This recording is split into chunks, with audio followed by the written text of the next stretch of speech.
Hello and welcome to the Dakota Digital Film Festival preview show.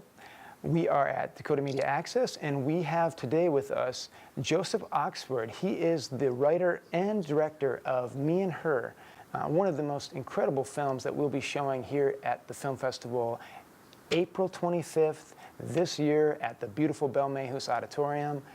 Tickets are still available, and hopefully when you see Joe and see the quality of his work, you're gonna want to come see his film and on the huge big screen.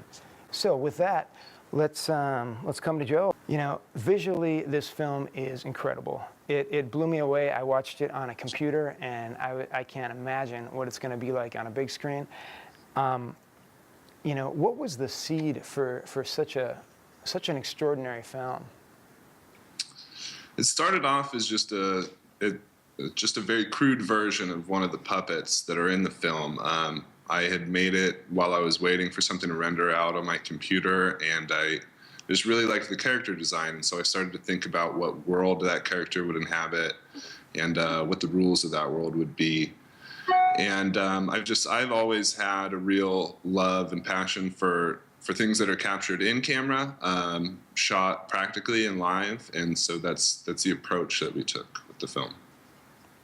And were you watching like a bunch of German expressionist films, you know, old Fritz Lang stuff, or what visually gave you this style? You have special influences that you were focusing on? Nothing specifically, no. This process took 5 years. I started it in late 2008, and just by the time that I finally did get on set, I had played it out in my head for that whole 5 years, so I knew pretty much exactly what I wanted. So I couldn't tell you any direct influences, but I mean, I think you could tell by seeing it that like Tim Burton's been an influence since I was a kid, and absolutely things of that nature, kind of almost like, you know, a dark fairy tale-esque stuff. Yeah.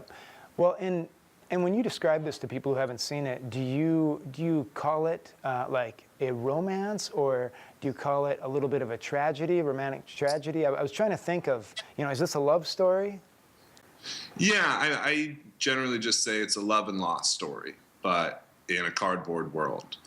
And that kind of even came up when we were trying to get crew members for the film. I'd say, you know, it's all cardboard, it's all puppets, and they would go, yeah, I know what that is. It's really bad. And I'd say, no, I know what that is too. It's not that. I promise. So we really had to get people to come out and take a look at what we were doing to get them excited. I'm curious if the audience has got the ending, because it's quite subtle. It's not necessarily in your face, but to me it does come full circle, and I do see the love, you know, continuing. Has the audience got that? A lot of people I haven't spoke with specifically about the ending. A few I have, and a few do get it, and a few, when I kind of spell it out, they get, you know, have the aha moment. So it's a mixture, but I never wanted to, you know, beat audiences over the head. I think that audiences don't get enough credit now as far as just being able to pick up on things naturally through the story. And for me, when I'm watching a film, I'm okay with being confused in the middle of it, so long as it all comes together at the end. And I hope that's how it works with this film for people. Yeah, and you're right there. You really do things subtly, and I had to rewatch it a few times, and I picked up a lot more things, like the beginning and the connection to the end, you know, especially from the flashbacks and things, without giving too much away here. But you know, visually it was such a unique style, and I was thinking about watching it as a person. Okay, if I was on a set, how would I make something like this? I mean, there's animation happening, there's puppeteering. There's 3D animation, which must have taken place in post. What was it like being on the set? I mean, how did these collaborate? Yeah. About 95% of the film is in camera. The only 3D stuff is there's a shot at the end where you see the neighborhood from a distance. That was all created in a computer by a company called the Bismarck Institute of Design. And other than that, there was just some kind of set extensions done, some compositing done. But I mean, even our backdrops were old painted canvas drops from the 70s and 80s. And there would just be some shots where we would see off of the backdrop, and we had to paint in sky extensions and whatnot. So it was just working with the puppets. It's a very tedious process, right? Puppets don't always move exactly the way you want them to, especially when they were designed by myself, and I'm not a puppet maker, a puppet designer. So we did have some very talented puppeteers that were very patient and picked up on the process very quickly with how to get them to work. And so things like some of the small details, like the eyes blinking, so that was actually inside the cardboard. They actually were pushed up and down by a puppeteer's hand to get the eyes to move, and the facial gestures, the lips and everything. Yeah, so the rods, there was like 3 different types of puppet heads. There were wide shot heads that pretty much had no movement. You could just go and adjust the eyebrows to be kind of sad or mad. And then there were, medium shot puppets that could just blink. And what that was is there's a rod running out of the top of the head that is actually like a tube, and there's a rod inside it that goes down and controls the eyelids. And then there were close-up heads that had a bunch of cables running out of the back of them to control eyebrow movement, lip movement, smiles, frowns, and then the rod running out of the top of the head for the blinks. Yeah, it's really incredible to see it all happening together, because it looks like it's done in post. For you to say that it's done 95% in camera, that is really an extraordinary feat. Did you have films that you were studying, like puppeteer films from the Polish 1950s, or something that you were using as a model? Or what's the connection in? No, the reason I decided to do rod puppetry primarily was I had done a touch of stop motion before, and I thought, well, this is far too tedious. Surely it'll be easier just to kind of capture it practically, which it's not. It's the same amount of work, but that it also kind of, with coming up with those character designs and whatnot, a through line for the film became having a very handmade feel. And to me, part of that handmade feel was it was very important that we were shooting it practically. Like, our camera moves weren't, while we shot listed, the camera moves weren't pre-planned, where, in animation, you're kind of stuck with, well, even I want this to look natural. But ours, they did look natural because they were happening in real time. Yeah. Does that make sense? Yeah, absolutely. When I did start this process, I did kind of go back to a touch of old puppetry stuff and old stop motion stuff, films by the Quay brothers, etc. But I also, when going into processes like these, I don't like to dive too far into that stuff. I'm afraid of getting too much of an influence by other films, and I'm, try to let my individuality come out of it as much as possible. Yeah, and I think you definitely did that, because I did, when you said Tim Burton, I did feel Tim Burton earlier, and that was one of the things that was in the back of my head, as well as a lot of other influences. But when I saw it, it was such a perfect blend, a symphony of so many different styles, that it seemed like it was its own. It's like, wait a minute, no, this is doing something all by itself, and I haven't seen anybody do this, especially with the cardboard and the way you mix it. Now, it was really surprising to hear that even that there wasn't post in a lot of the main parts with the acting, so and that there wasn't stop motion. So you really didn't do stop motion? It was all real-time movements? Yeah, and then there's a sequence near the end that kind of has a stop motion look, and that was actually shot live action as well, and then chopped up to make it look more stop motion-y. But yeah, so everything in camera, and what's great about that as well is that you get to let the puppeteers be actors, basically, right? There's happy accidents. They kind of read the scene as well and are emoting with these puppets, and it was great, They were exceeding my expectations all the time. So there was a lot of improvisation that came out just on the set that wasn't even necessarily scripted, or? Yeah, I would go in with my ideas of what the scene or what I knew the scene needed to be, but then also let them play as far as, or come over and watch them when they're practicing and say like, yeah, I really like that. Let's use that. Yep. And for those of you who just joined us, we are talking with Joseph Oxford, the creator of Me and Her, one of the most beautiful films I've seen all year, and we have the privilege of airing it here at Dakota Media Access's Dakota Digital Film Festival on April 25th in the Belle Mehus Auditorium right here in Bismarck. You can still get tickets at dakotadigitalfilmfestival.org or call 701-258-8767. And for those who just joined, we were just discussing the process, and it was really surprising to hear that this was 95% done in camera. I really applaud that, and one part that seemed like it couldn't have been done in camera was the heart monitor. How was that done? Was that in post? No, that's funny you bring that up. So in 2010, we did a camera test with same DP and just a couple of friends in one of our co-producers' garages, and we were shooting the hospital scene.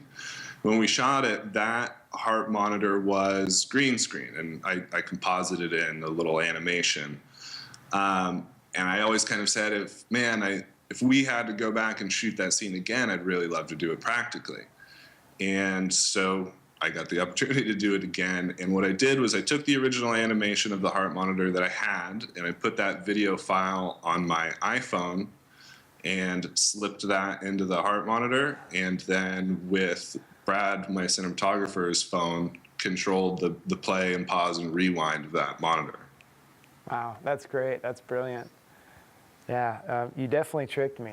And I think watching it technically there, for people who have done film, it's really one of those films where you're constantly asking yourself, how did he do this? I wish I could pull something off like that.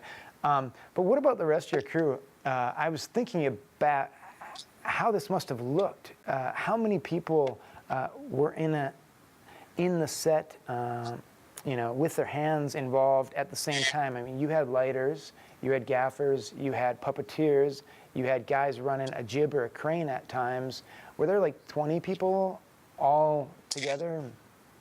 On our most kind of crew-intensive days, I would say there was as many as 25, 26 people on set.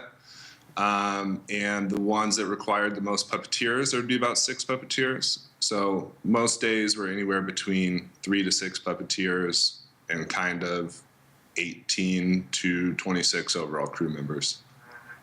And how many takes did you have to do per shot? I mean, because I can imagine the puppeteer's rod getting in the lighting or messing with the lighting guy, hey, move your puppet this way, and puppet guy, well, your light is here, and the camera, and it's a lot to orchestrate. Yeah, pretty much every shot was a kind of logistical nightmare. But in the opening of the film, there's a tracking shot that sweeps across this young woman's father, then mother, and then lands on our hero. And that shot was our first shot up on day 1.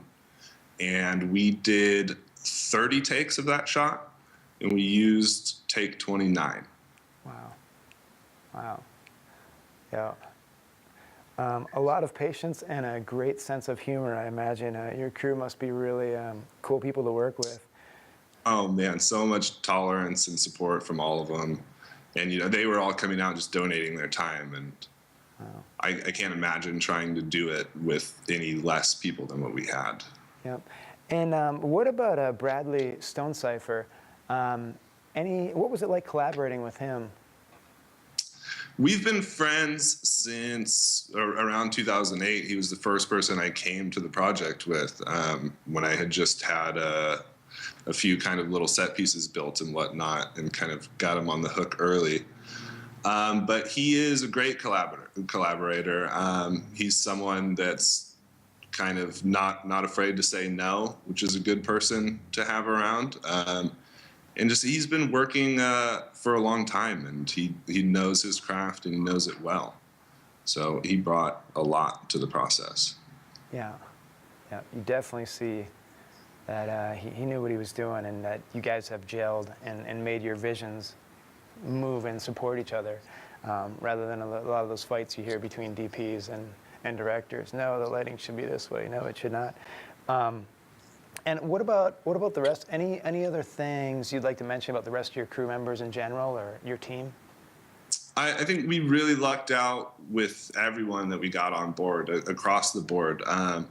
The composer is a very, very talented musician named Miles Mosley that I met with about halfway through the process of filming, and told him, I'm not very versed in music at all, or even how to talk about music, but what little I knew how to say to him, he got and took it and ran with, and I'm super happy with what he produced, and all across the board, the sound mix, those guys did a great job.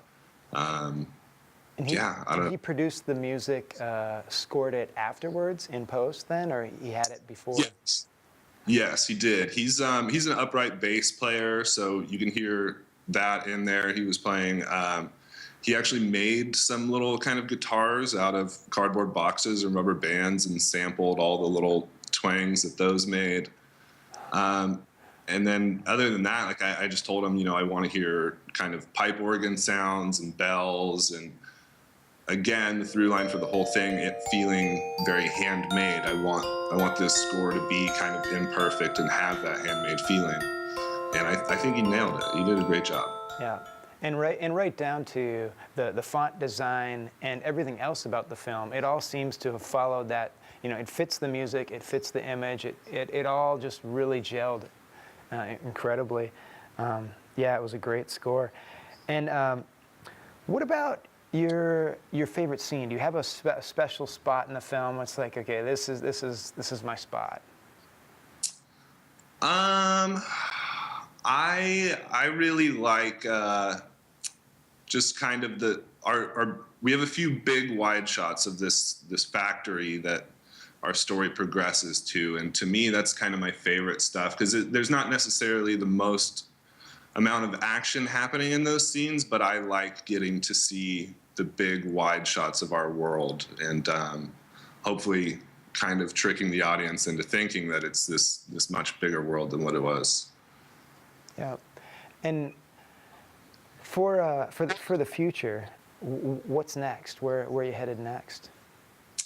I'm hoping to work with people next. No styrofoam, no plastic. I mean, we got a lot of materials out there. Like I said, I love this film, but I'm ready to take a huge step back from cardboard for a little bit. Yeah. Is there anything else you wanted to say? We're getting close to the end of our time here, and anything that we missed that you'd like to say about the film, the process, the crew, anything? No. I would like to thank you for having us at your festival. We're really excited to be a part of it, and always happy to show it to another audience. Yeah. Well, we'd like to definitely thank you for being on the Dakota Digital preview show and taking time out of your busy LA life. Also, we really look forward to seeing your film on the big screen here in Bismarck, North Dakota at the Belle Mehus Auditorium, April 25th, 7 p.m. The evening selections start, and this is definitely a film you will not want to miss. Seeing it on a computer is pretty impressive. I cannot imagine what it's going to look like on the widescreen. So you can still get your tickets online at dakotadigitalfilmfestival.org, or call 701-258-8767, or check out our Facebook page. All right. Thank you very much, and thank you for tuning in. And thank you. All right. We are gonna show your trailer right here at the end of the program, so the audience gets to see a little sample of how beautiful this stuff is.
View this program again at freetv.org, on Community Access Channel 12, or order a copy, info@freetv.org or 258-8767.